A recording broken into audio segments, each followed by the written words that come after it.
বহুত পরিশ্রম করে আমি এই স্কুলে 7 কাঠা জায়গা দিয়েছি। এই স্কুলটা 3 বছর যাবত একজন শিক্ষক ছিলেন, উনি তো এই কদিন আগে রিটায়ার্ড হয়ে গেল, এখন স্কুলে তালা পড়ে গেছে।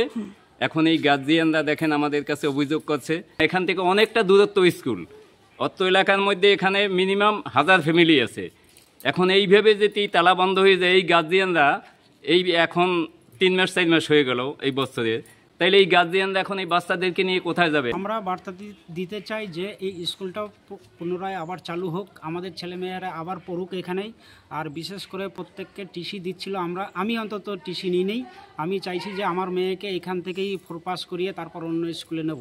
কালনা 2 নম্বর ব্লকের সাঁতরাগাছি গ্রাম পঞ্চায়েতের অন্তর্গত শাসপুরে অবস্থিত শাসপুর রামকৃষ্ণপল্লী শিশু শিক্ষা কেন্দ্র শিক্ষকের অভাবে বন্ধ হতে বসেছে ওই অঞ্চলের শিক্ষা বিস্তারে প্রদীপ স্বরূপ বিদ্যালয়টি, যার জেরে বিপাকে পড়েছেন স্থানীয় অভিভাবক এবং ক্ষুদে শিক্ষার্থীরা। সম্প্রতি ওই বিদ্যালয়ে কর্মরতা একমাত্র শিক্ষিকা শোভা দাস সাহা যথাযথ সরকারি নিয়মে অবসর নেন, যার জেরে অনিশ্চিত হয়ে পড়ে বিদ্যালয়ের শিক্ষার্থীদের ভবিষ্যৎ। তাদের কথা ভেবে শিক্ষিকা মহাশয়া টিসির ব্যবস্থার কথা বললেও অনেক অভিভাবকই তাতে রাজি হননি।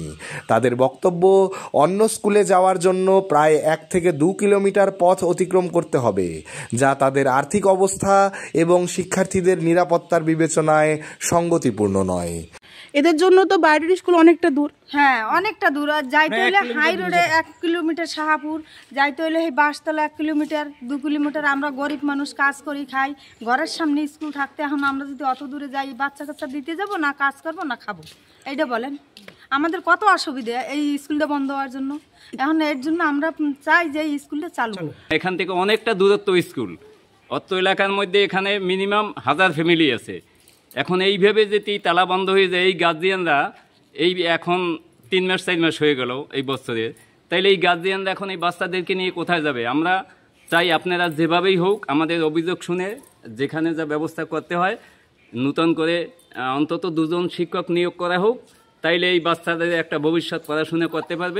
যার ফলে বেশিরভাগ অভিভাবকেরাই স্থানীয় বিডিও অফিসের সামনে ধর্ণা দেন এবং বিদ্যালয়ে শিক্ষকদের সুব্যবস্থার পাশাপাশি বিদ্যালয়টির নবনির্মাণের দাবি জানান। আচ্ছা, আপনার নামটা? আমার নাম বিভূতি বাইন। আপনি কি অভিভাবক? আমি অভিভাবক। আচ্ছা, আপনারা তাহলে কি পদক্ষেপ নিলেন এখন? আমরা এখন বর্তমান বিডিও অফিসের দিকে যাচ্ছিলাম, যাতে একটা দরখাস্ত দিতে আর ধর্ণা করতে।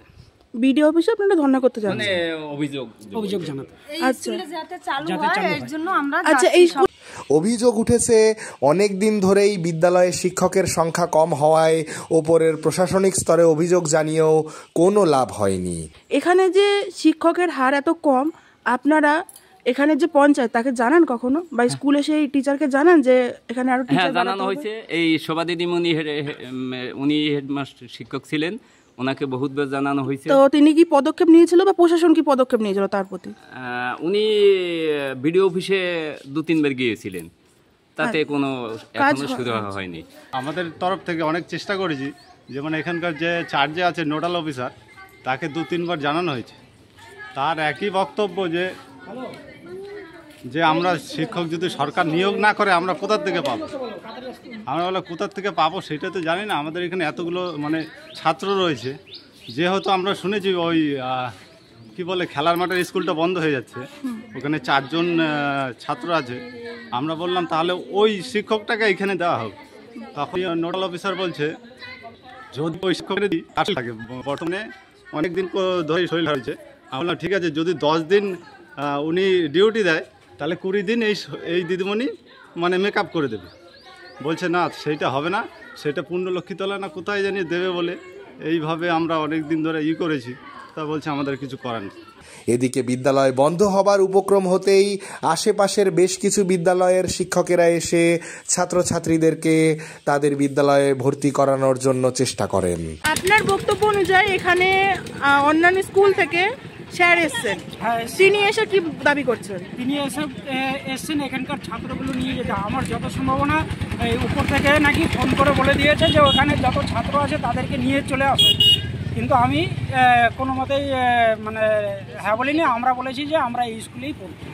এদিকে অভিভাবকদের ধর্নার জেরে বিডিও অনিরুদ্ধ মণ্ডল তাদেরকে আশ্বাস দেন বিদ্যালয়ে শিক্ষকের সুব্যবস্থা এবং বিদ্যালয়টির নবনির্মাণের। শেষ খবর পাওয়া পর্যন্ত বিদ্যালয়টিতে নবীন শিক্ষিকা নিয়োগ করা হয়েছে। পূর্ব বর্ধমানের কালনা থেকে ক্যামেরায় শুভ রায়ের সাথে পারমিতা দত্তের রিপোর্ট, স্যাফরন নিউজ টিভি।